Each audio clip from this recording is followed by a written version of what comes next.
Hello, everybody. Hello. Bienvenidos a todos. Greetings, everybody. I am Patricia Perez, and I am an AARP California volunteer, and I serve as its state president emeritus. And it's my pleasure to welcome all of you to our Let's Talk Dinero with AARP chat. This is our opportunity to help you protect, keep, and grow your money and build your financial security. But we do this by providing you with information and resources and answering all your questions and giving you, access to the pros like the one we have today with us. Today, we're going to be talking about real estate investing and whether you're completely new or curious, and curious about where to start, or you're already experienced and taking your first steps, you're in the right place. And once again, gracias for joining us. And we know really real estate has been one of the most important ways to build wealth, create financial stability, and open doors to new opportunities. And of course, generational wealth, right? I mean, I don't want to say we can't go wrong, but it's been just so key in building our portfolio. And to help us with today's discussion is Sandra Williams. Sandra, hello, Sandra. She's a licensed broker and broker associate for Real Brokerage. She has more than 16 years of experience in mortgage finance and real estate, and for the past 5 years has been focusing on residential real estate. But before we start chatting with Sandra, I mentioned that this is, your opportunity to ask questions, and you have access to the pros here with Sandra. But before we start that, I want to give her an idea of who she's talking to. So we want to get to know a little bit about you, and we do that by starting with a poll, a very short poll. So here, one simple question. Just let Sandra know, how would you describe your current level of experience in real estate? Are you a total beginner? You're learning, this is what you want to do. You already have your property, you own your house. Maybe you have a couple of investments out there, you own a couple of properties. Or the other one is that you're an active investor and you're looking at scaling up. You want to do more, right? Maybe you're sitting on quite a bit chunk of equity there and you want to do something with it. So we want to know if you are a total beginner, starting your first property. And let's see what the answer says. The answer says, most people, Sandra, can you see that? Yes. Yeah, most people own their house, but probably want to see what else they can do with that investment. While we also have a fair share of people who are just starting out, want to do, want to jump into the real estate business. So this is an opportunity, right? Because many people have a lot of equity in their home and maybe want to start using that to start building additional wealth. So, um, thank you all for doing that. Let me turn that off now. And thank you all for your responses. Remember, we're here to answer your questions. All you have to do is write them up in the chat box, and we'll try to get through as many as possible. But for now, I want to bring Sandra on so she can start, the conversation going and answering some of your questions. Sandra, welcome. Bienvenida, Sandra. Hola. Hi, everyone. I'm so happy to be here. Thank you again, AARP, for your support and inviting me once again. I'm glad to be back with everyone. So, Yeah. And Sandra, why don't we just start quickly, just a little bit mhm. about you. Why real estate? What excited you about real estate? Yes, I started in the industry actually in the direction of finance first. I was introduced to trust deed investments, private money lending, which is asset-based financing for real estate through my family, actually. So there has our family-run business is a enterprise that has loan servicing, trust deed investments, And so through that experience, I've been able to see the world of real estate and finance. And yeah, I've chosen in the last 5 years to focus, and I'm over here in West LA with the real brokerage, and I chose to focus on residential in this arm of my career. And wonderful. I'm glad you have all this experience with financing, right? Because that's like Mhm. critical when it comes to real estate. But Exactly. Sandra, you saw that in the poll that um, a large percentage of the people with us today are curious about real estate, that they want to learn more. And many of us, I know, are hesitant to take our first step. Mhm. Um, what do you think would be the first thing? What is the first thing that people should know, about real Yeah, estate? I saw that we have the majority of people have at least their first property, so I definitely want to speak to them. But we can kind of go over just definitely the second most. So yeah, definitely I feel when it comes to real estate investing, when you're looking to buy your property, either as uh your owner occupied, you living in it, or it being an investment, it's definitely important to still have the same mindset that it is an investment, even if you are the one living in it. So for first time home buyers or anyone new, it's really important to get um, an understanding on what your numbers are. And, accounting, budgeting, having an organizational structure of how you are reviewing your numbers, um, daily, weekly, monthly basis. Of course, there's different checkpoints that you can be having, but definitely, I feel like when someone has that um, system already in place, and that's kind of just their mood. All right, I have these things organized.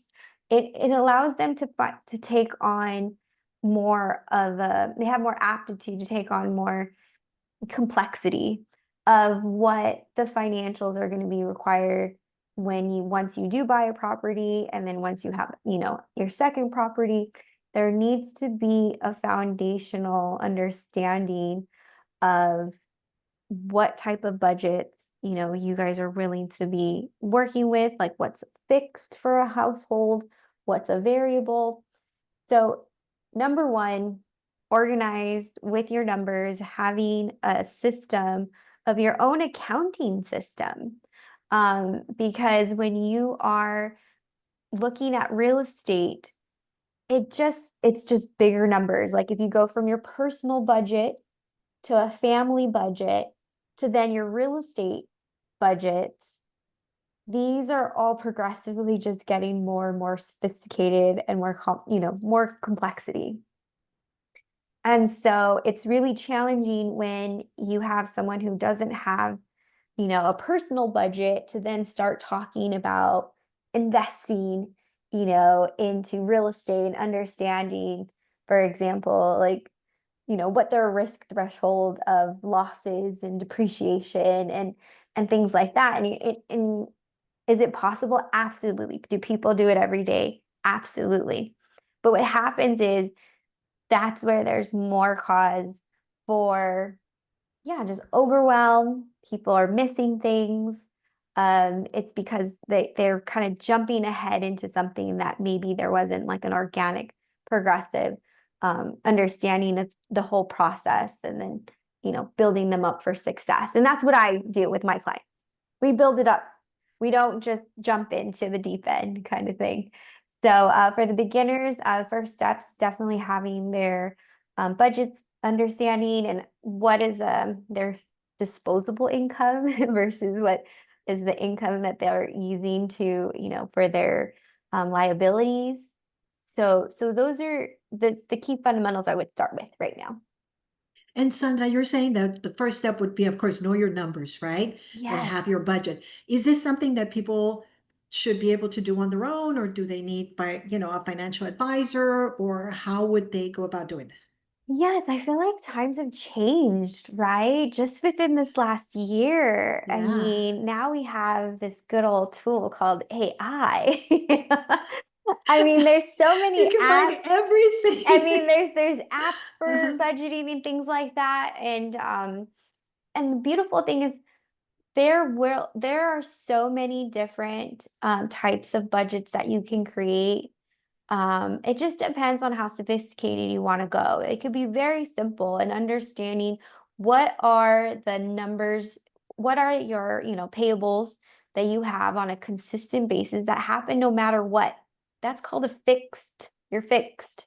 And then what are your variables? You're like, okay, when I eat out, this is what I would like and things like that.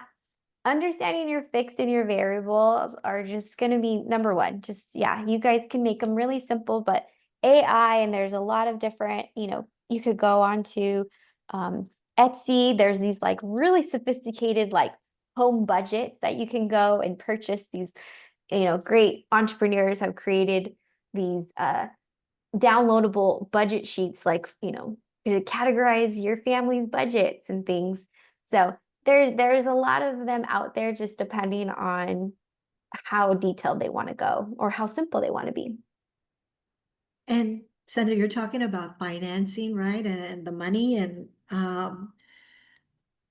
many people who own property have a wealth of equity already in that Yes. property. Hmm. Uh, do you recommend maybe they tap into that to buy another property, or how would they assess the risks of that? What's Yes. your advice on that? Yeah. So I think it's really, so now going into people who have owned their property, or they're already an owner. Number one is they need to have an understanding of what's their home condition right now. I hope that all homeowners, I'm just going to give some tips. Every season is a really great time to check in with all of your building systems. So you're checking your electrical, your plumbing, the HVAC, your water heaters, because every season has a different use your home is going through. And so, like, for example, we're coming up to fall. It's like checking the gutters and things like that, and understanding the risks that are involved or the expenses that are potentially involved when, those are hazards for fire, your fire insurance. And then you can be getting some, you know, notices from those guys to make sure that you've had, you're trimming your trees and you got that all cut.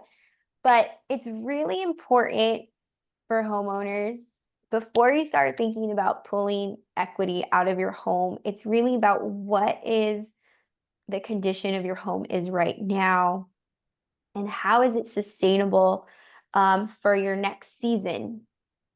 And because I have homeowners that I'm always preparing, because everyone is, working with their budgets that they're working with. And it's important that, these big, a roof costs, water heater, these bills can be unexpected if they're not putting these systems in place. So first, I would say, before we touch equity and want to pull out for any other investing, it's like really taking a look at your current investment and the condition that it's in right now. So I would say take a look at each of your system. It's interesting because, when you first buy a home property, you have a copy of your home inspection report. And so it's nice to, review that and understand where are the areas that you might just need to be paying attention on. Because every year there is an amount of money that would be it would be useful to reinvest it into the home. And the reason why I bring this up is going into the long-term picture of eventually if you would want to sell or if you want to cash out from the home. It's always going to be to the homeowner's advantage to having the systems upgraded and to having, great curb appeal, having, your home maybe painted once every 2 to 3 years, things like that. Because then when you are interested and you have equity, you could be getting top dollar for your home, and you can be because your home will need to get appraised. And so when your home is getting appraised, they are going off of the comparables of the homes in your area based on the condition of your home in contrast to that. So first step, I would say just having a seasonal understanding of where your home systems are. I would say if you could invest into, the maintenance of the home to where you can upkeep it, because whenever that decision is, desirable to sell,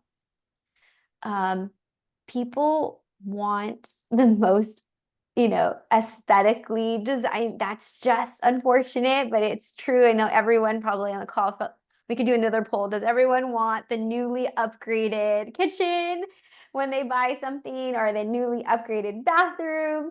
And so whenever they walk into a home that's dated, they're like, you know what, let's keep looking. But then when it comes to having the home that they want, it's higher competition and it's more expensive. People start offering more because they've invested in the home and they've done the renovations and they've done the upkeeps. So then when they go in and move in, it's already, turnkey, and you don't have to worry about, the construction of it. So there's three things there. One is making sure that you have the at least a once a year, I would suggest every season, but once a year review of your home systems. Before you do any investing and pulling out of your home, I would suggest having an emergency fund for any maintenance that comes up to the home, that you might have a water heater go out or your roof leak. We've had a lot of, when it does rain here, it is pretty heavy. And so just having that set aside budget for any home repairs, that's going to be, key. And then from there, I would say investing in your home to have the curb appeal, have the strong, kitchen, the strong bathroom, because when it is time to sell or to pull out money for your home, your like a HELOC, for example, that you could do, you're going to get top dollar for it. So don't pull out all the equity unless you know you have an emergency fund and you know that your house that you're, is, in top shape in case you want to pull money and in case you want to sell. So you do not want to start having all these huge repairs, right? So you do a lot of preventive maintenance on your home. So before you start pulling all the equity for investing, make sure that your core investment is top, right? Absolutely. Yes. And we're talking about opportunities. Oh, for those of you joining us, thank you, thank you. I know that you came in possibly a little late. Just so you know, you're speaking with Sandra Williams. She's a licensed broker and a broker associate with Real Brokerage. I'm Patricia Perez. I'm an AARP California volunteer, and I serve as its state president emeritus. And we're talking about real estate investing. Don't worry if you missed anything. We're just having a conversation here with Sandra because this is being recorded. So later, if you miss anything or if you want to review something that Sandra shared, some tips, you'll be able to watch this video later on. So thank you all for joining us. Now, continue the conversation. Sandra, you were talking about all these opportunities. What do you see right now as the biggest opportunities for investors right now? Yes. So Yeah, what do we you? have Uh-huh. we have a market of audience of a lot of new people, and then we have the The those who homeowners. already have the homeowners. Yeah. So I'm gonna give a little bit more tailored to each. Uh, So for the new individuals, people who haven't purchased your first property, I would of course be looking, because we are talking about real estate, but let's take a step back before we talk about real estate. Number one, it's always great to, this is just a blanket statement of just, it's always nice when you do have a savings, that the money that you are saving in is in a high savings yield account, not just in your regular savings account. That's always number one. Understanding what your credit debt is, always making sure that is as limited as necessary, because your ability to pay and your debt to income ratios are heavily impacted by, the debt that you carry. So if you can limit the debt as much as you can, and understanding that, student debt and medical bills and things like that, really making sure you have everything, at least having a plan towards it, before we take on another, expense or investment, I should say, for real estate. And that's what I would go into. It's definitely a generational wealth builder is purchasing real estate. The goal is to have it be intergenerational. So it's always important to have a living trust whenever you purchase a home. It is key and instrumental to having a living trust to protect your assets. Not only is it great to purchase property and be investors, but protecting your investment is just as important. So for those who are already homeowners, I need every single one of you to go. If you do not have your home in a living trust right now, I need you to do it as soon as possible. I am not an attorney, I'm a real estate broker. However, I have many families that I've helped, unfortunately, that have had family members pass away and they didn't have their home in a living trust. And so the homes now go to the state. And so then when they go to the state, they have to go through a process called probate. And so the proceeds of ownership or any equity that they have in those homes, all a percentage of it goes to the state and is now deducted from costs from attorneys and filing fees and all these things, and then whatever is left over from there, then it gets split amongst families or whoever the next kin is. So definitely would like to highly suggest every homeowner here on this call to reach out to a a, a state attorney, because it's not that if we pass away, it's when we pass away. And I know it's really challenging to, accept those, conversations or have those conversations, but it's even more challenging when you don't have a plan in place. And then the families that are remaining staying behind, with the, the troubles of not being able to continue on with the homes. And this is unfortunately one of the issues why we don't see intergenerational wealth, um, to proceed and go on to the next generation, is because there isn't enough education out there of having the proper systems like a living trust and the financial instruments. I should speak to that and call them that. They're financial instruments that protect the home and then help the family transition from one family to the next, and it's protected. So definitely want to educate any homeowners there on that. And then where would we go if we have all of these bases covered that we've already discussed? I definitely depends on what is the amount of money that they are, able to have to work with investments. Um, of course, with buying real estate property, if you are a first-time home buyer, you require 3.5% as a minimum down payment. And even that, it could be less with down payment assistance programs that are available, just depending on your credit score. I believe right now it's 680 is the minimum credit score. And then you have to have a minimum of 2 years of the same employment to be able to qualify. And the tax returns need to have already been filed for those two. And so, yes, it just depends on how much you have in savings in order to determine what type of investment they want to do. So of course, real estate is definitely a long-term play. Right now, the interest rates just lowered this last week. And so it was the first time that their interest rates lowered in 9 months, in this year, I should say.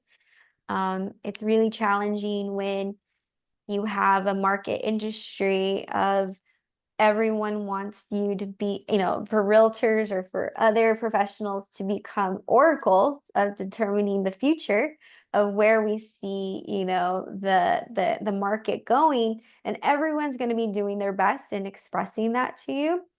But I feel like there's enough of that out there.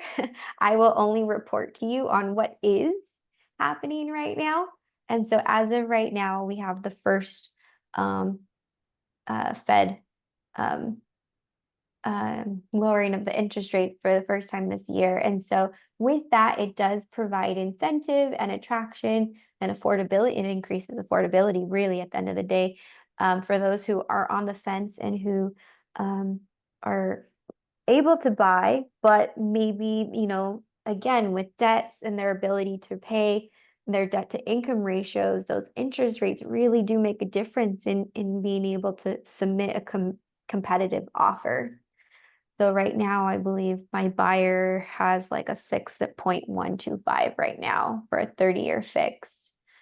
And I believe he has the 780 FICO score. So Wow. yeah, so right now that is actually attractive. Before, Yeah, no, that's that's good. Yeah. it's a great Yeah. interest rate right Oh now. my God. Yeah. Yeah. One of the, somebody gave me advice that when I was going to buy my first property, and they were saying, like you were suggesting, that this is a business decision, right? This is an Mhm. investment to take the emotion out of it.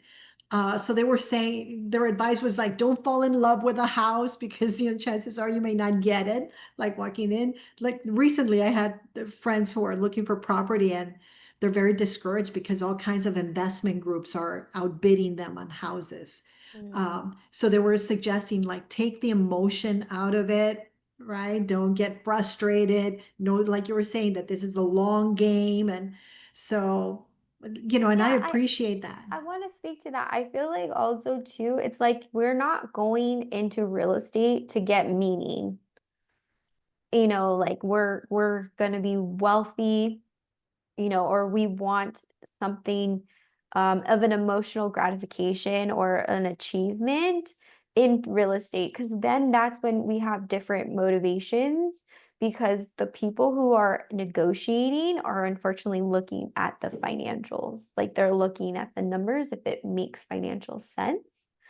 And so if we're approaching real estate in like, I'm gonna, have this, and it's an intangible, I know this is like a little, and believe me, I'm big on, I just, because of the type of person I am, and I'm very much putting my heart on my sleeve, and it's very, very much required that we need to be understanding what conversation we're having and when and where and what is it regarding. Like time, place, and circumstance is everything.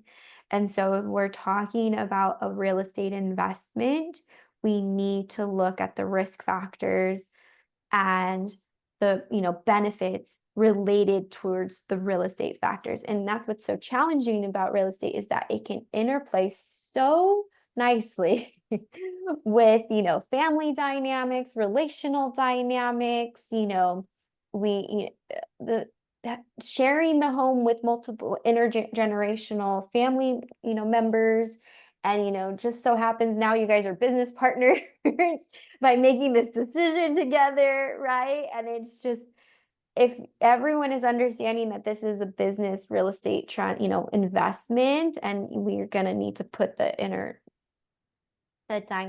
relational dynamics, to the side, and really looking at the bigger vision. Yeah, those are definitely key things to consider. All right, Sandra, a question from the chat, and to all of you, if you haven't asked a question, please just put it in the chat box. A question is, somebody says that they've recently purchased a couple of tax liens in Arizona. Then what are your thoughts on tax liens, on properties with tax liens? Interesting. Yes. So in Texas, so it's out of state. So I'm, Yeah, licensed in in, Arizona. Sorry, yeah. they So bought it in Arizona. in Yeah, Arizona. So I'm licensed in California. So I'm not aware too much on what the differences would be in the contrast of here or but But how about Yeah, tax liens just here in California? and yeah, I just want to speak to it. So at the end of the day, it is a risk asset. You know, you're taking on this risk of being able to benefit from these tax liens, right? Being in there. And so I would definitely say that you need to have, you know, some savviness with a tax attorney, to making sure that you are getting a bona fide, you know, tax lien. You know, there are so many things to take into consideration that things are properly filed. Things, I mean, I just know on the real estate side, on things just on a regular deed of trust, things have mistakes in them. And these are just regular transactions. I'm not nothing to do with any liens or judgments and things like that. This is just you just bought the home. So one of the key things I would say is that as much as they seem as an opportunity, just like in anything, I would definitely see if the documentation that you're reviewing, that you do get an attorney and a professional tax attorney to be giving you that kind of counsel. And one that I can just say because of my contract experience of over 15 years now, is that the mistakes and losses that get made because the contracts are not properly done are so many. There it's unfortunate. So I would say definitely having someone to review them and making sure that things are done properly. That would be my key thing I would say to that. But they're good I am not in anyone to say something I wouldn't be. they're I'm good in, not I going was to gonna be. Sandra, tell us, are I they can good no, no, investment no, no, no, no, opportunities? no.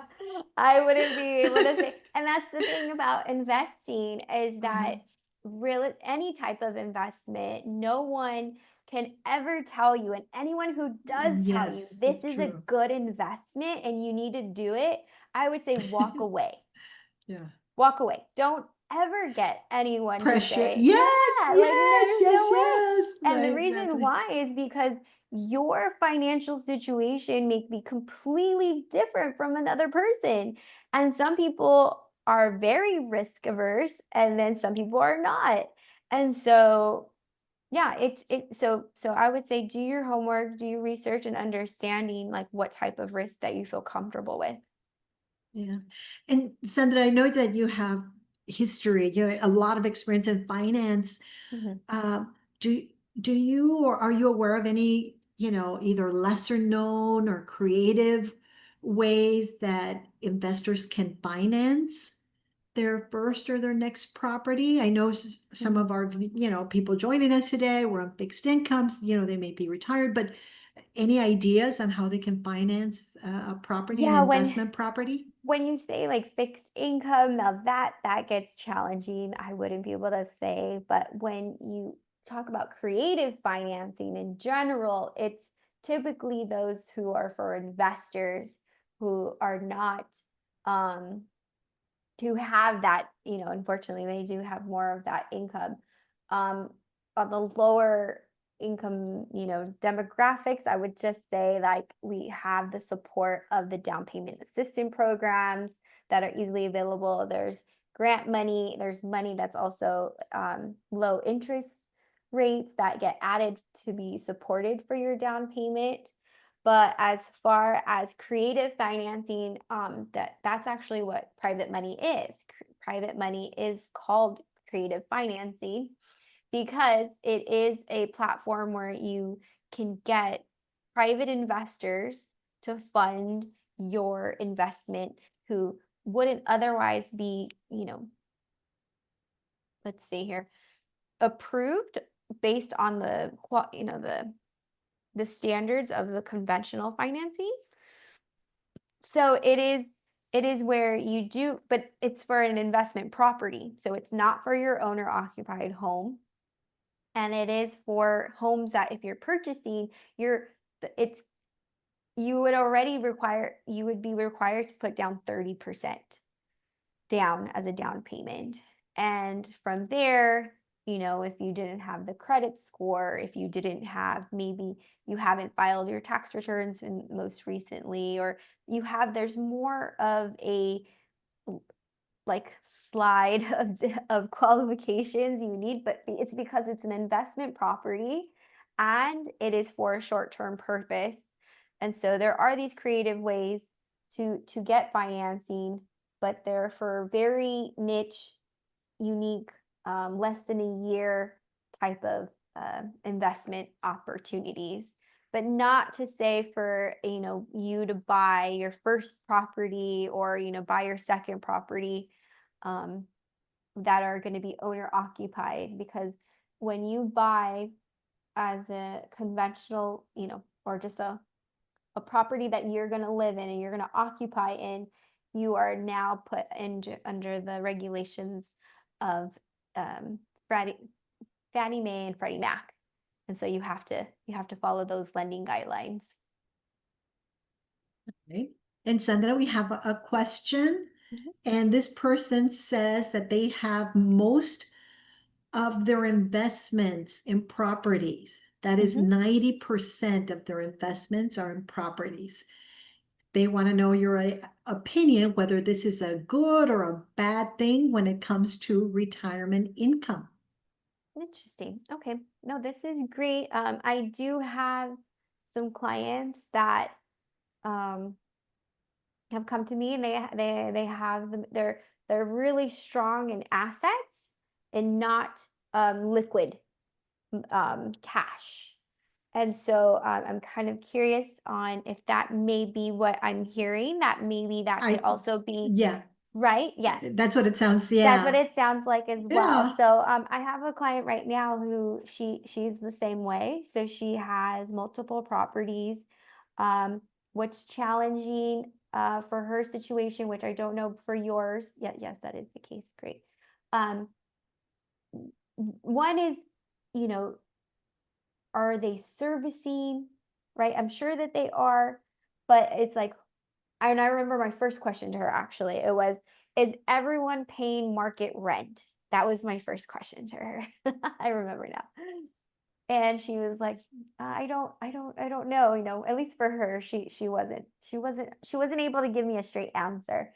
So that was my first thing, was making sure everyone's paying market rent, because, that tends to be another thing when they have the properties, they don't have they're just grateful that they have someone who's Mhm. consistently making their rent, not necessarily that they have the structure in place. But it looks like that she does have that here in this case. So that's great.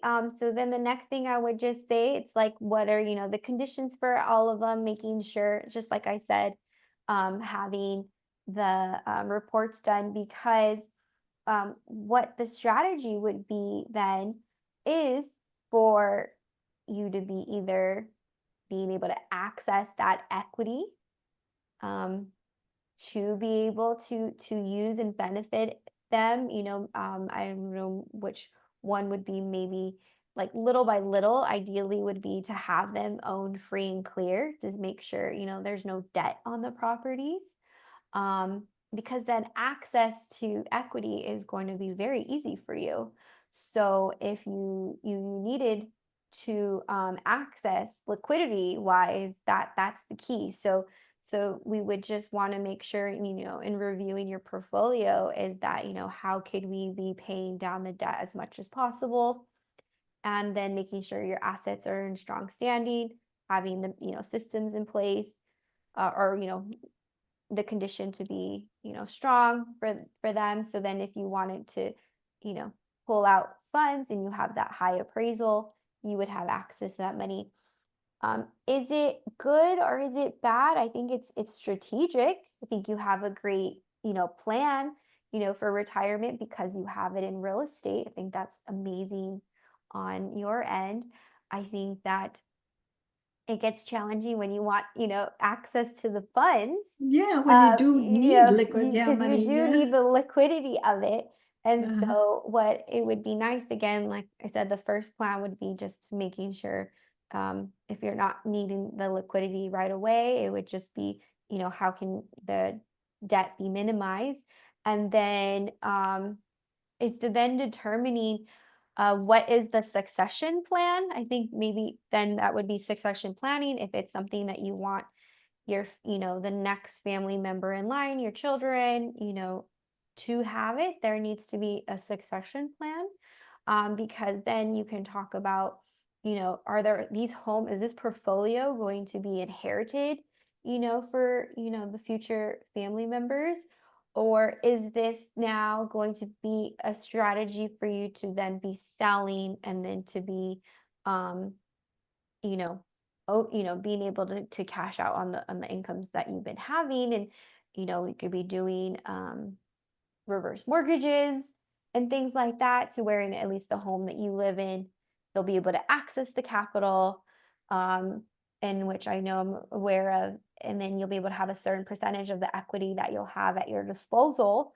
Then you have liquid funds, and then at the end, of course, the home is now, you know, no longer yours though. So really I think the next thing to understand if this is good or not is going to be understanding what is the next step, after, um your, what after, after retirement. I know Yeah, it's yeah, unfortunate, but yeah, yeah. that's the It's like, conversation we need what to are your have. plan?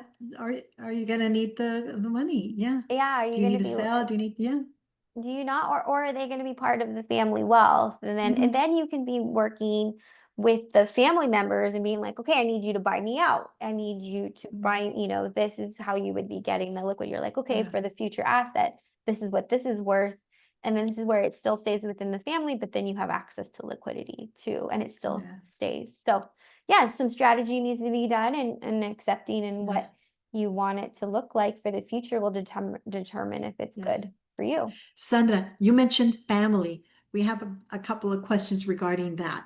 The Mhm, reality is that right now, the way the market is, our kids or, our family are not able to buy property on their own.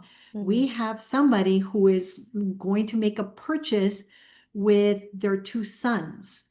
mhm, Advice one, this person was asking the percentage of down payment for a second home, but also advice of going into purchasing property as a family.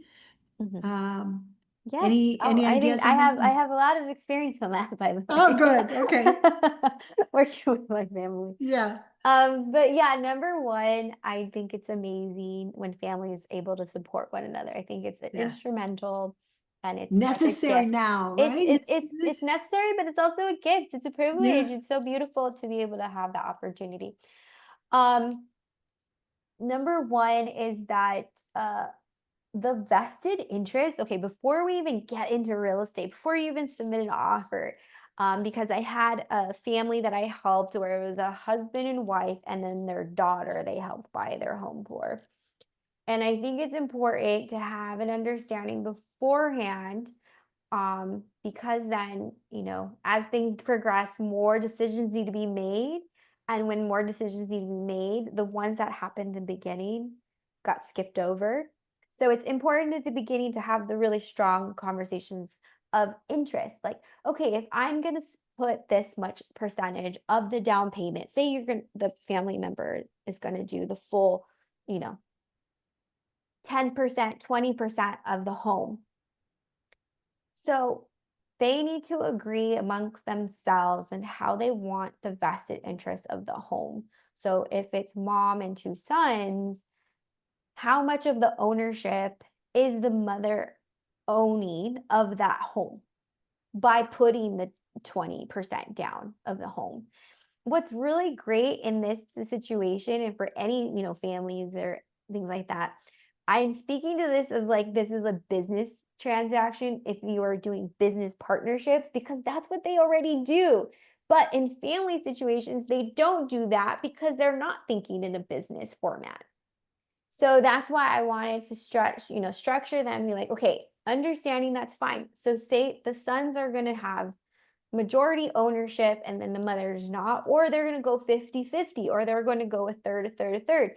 This is so important because once the home is now in their name, any debts, unfortunately, right? This is any debts, child support, tax liens we just talked about, are all going to be placed on the home. So if there is not an understanding of the structure of the interest of the home, then it's just like all three of you guys are just equals. And then one family member has child support, has tax liens, and has these, not paying their credit cards. So now their credit card put a lien on the home. And these other two family members, you know, have nothing. You know what I mean? But if they sell, or when they sell, or they want to get another loan, these are all now debts that need to be paid and won't be able to move forward unless they've been accounted for in some way or another. So, number one, I would say just understanding what is going to be the vested interest percentages of the home. So, that's number one, I would say. Is it definitely a great thing? I think it's awesome. I think it's great when families support each other that way. Um, a gift. And then you could have it as a gift as well. So, I mean, everything that I'm sharing also could be not necessary, where you do offer it as a gift, which is great that you could offer that. So yeah, that would be my first advice. Is it possible? Yes. What are some other things to consider? Are just that the taxes, everything that on the loan, for example, all three of you are going to be, their credit report is going to be, your credit is going to be ran, all three of you, all of your financials are going to be weighed out all together. So if you think that, oh, you're just going to give your money, it's like, no, you are all now all co-borrowers. If you are purchasing it together, for example, and then if it is a gift, then you guys will not be. So that would be the key distinguish if you won't be or not. We have another question about family too, and just helping your kids out. Somebody had a question about the best way to help your child with their, real estate down payment. An example that this person did was they gave a gift in their name payable to the escrow title company. This is how they helped out one of their kids. And does that make sense? I mean, I don't understand so it, but that means like yeah. they have, because every lender, when you buy a home, has to source where the down payment came from. So any amount of the down payment must be in a bank account for a minimum of 2 to 3 months, I believe. I'm just going to say 3 months right now, just to be safe. And so if you have savings and then now they're in the bank, they have to be seasoned, and it has to be sourced. So if the down payment is 20% of a home, then that money is being offered as a gift by, say, my mom. It would need to be shown in her bank account for the past 3 months, having already been there. And then that money could be used as a gift. So yes, that's definitely possible. And it's great that that's offered by families. Is there a tax benefit rather than giving it as a gift to your child as opposed to putting it to the Yeah, I wouldn't want to give no? any Okay. tax No. advice. Can I send you my returns? And I can't. I don't want to be any tax Okay. advice. No, All no, no. right. All right. Okay. Okay. We hear you. A question, somebody asked about your thoughts on real estate investment trusts. REITs, REITs. is it REITs? Yes. Awesome. I think they're a great opportunity for individuals to get access to these Sorry, do me a pools. favor. Explain it for those of us who are not familiar and then tell us your thoughts. Yeah, absolutely. So they are pools of investors who have the access to all of these large portfolios. These large, they focus on, think of them as just a groups, collective groups, and they pool their money together and they pool and they buy and sell real estate properties, but on a large scale. Just think of pools of people and a pools of real estate.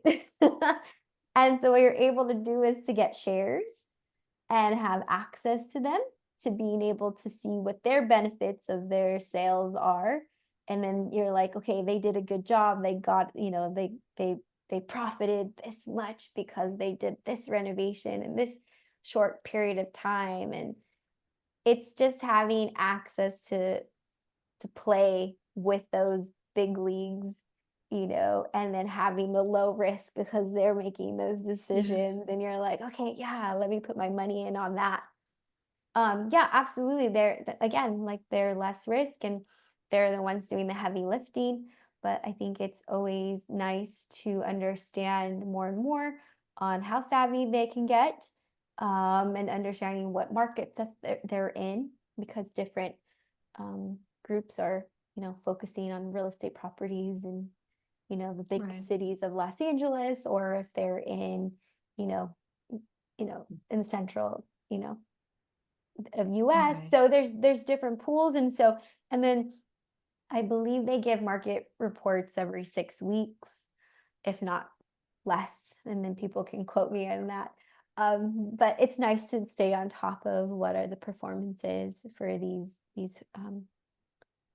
pools of investors. So yeah, So it's that's one way to invest mhm. with lesser risk. But of course, when it comes to your money, do your homework, make sure you know where you're investing. Exactly. Then Yeah. going into the stock market is a whole other field of expertise. All right. And here's a very specific question. Mhm, And this is two two brothers who are looking to buy a multi-unit. mhm, They both want to live in one and rent out the other, mhm. but they have a question whether they should create an LLC or should they be just individual borrowers.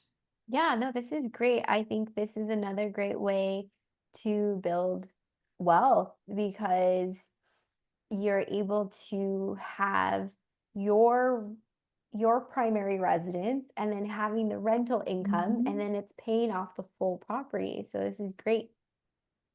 There's a few things to consider. And when you're renting out, you are now a landlord. And by being a landlord, there are, requirements and liabilities that you're now taking on. And so as any landlord, I do feel it is important. And as, a real estate broker, I always give these types of um, just advice, just guidance, just making sure like how are you protected and also how are you protecting the tenant, right? They're equally important. But just really quickly in the name of if it should be in an entity, and that's what it is. An LLC is one of three, you can do a corp, C corp, an S corp, LLC. Um, and so would it be better to put the property into an entity or leave it into your individual name? That's what the question's asking. And I'm always going to say putting it into an entity. And the reason why it goes back into the name, it could be also a living trust. The business entities would be more savvy if you're doing it with an Airbnb, for example.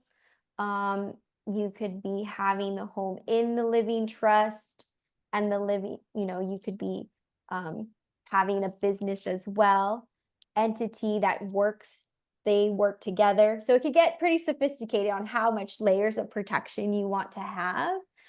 Um, but yeah, I would always recommend having your properties be put in an entity because you're going to have, situations. I'm not saying if, you will. You will have situations where you will need to have, your insurance being pooled, and then also too, if an Airbnb, you have different agreements, you want the agreements to always be into your entity, not in your personal name because of any lawsuits or anything like that potentially happening, it would be put on your name. And so, You want to have as much protection as possible. Yeah. And I mean, just with this conversation, the different dynamics, different information that you'll need. One is by becoming a landlord, right? That's different if you become a landlord and, like you were saying, protecting yourself, protecting your tenants.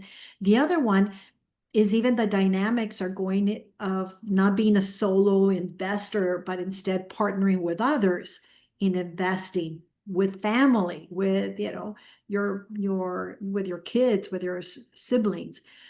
So the dynamics of that, and you had touched on it before, going in from the beginning, saying, if I'm going to put this much, this is what I expect my share to be, and looking at it from that perspective. So, Yes, and also yeah. too, like who is going to be taking on, are you guys going to be taking on the expenses 50-50?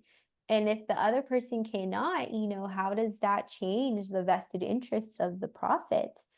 And just understanding, how do you want to approach the investment? And it is always good to have it as a business plan, because if you, not only is it a sole, like being a partners and owning the home, but also if you do Airbnb, you're having multiple tenants, for the Mhm. weekend versus having just one family maybe living in the unit. And so then it's a steady, form of rental income coming in too. So, there's Yeah. different things to consider on how much of the savvy the business plan is. And that's where working with a real estate professional doesn't necessarily need to be me, but it would need to just be someone who has understanding of the lay of the land, I guess you can say, and to be able to say and guide you, like how are you going to be best protected in the the things that you are looking to achieve. Yeah, and all these conversations that need to and agreements need to take place before you go into it, right? Who's going to Absolutely. maintain the property? Are you, so tons of conversations. Um, we're getting close to the end. So, Mhm. Sandra, if you have some piece of advice for us as we're looking to start in the real estate investment game. Yeah, I would love to share. So one, I would just say, um, this is the piece of your portfolio that will help grow your generational wealth. I'll definitely say that. But it's one piece of a portfolio. And that's what's so important to understanding also with working with, a professional will be able to show you that there are different key aspects to growing your money. And one of them is I talked about in the very beginning is having your set budgets and having an understanding of what your daily, your weekly, annual, points of checkpoints that you are doing to manage your money.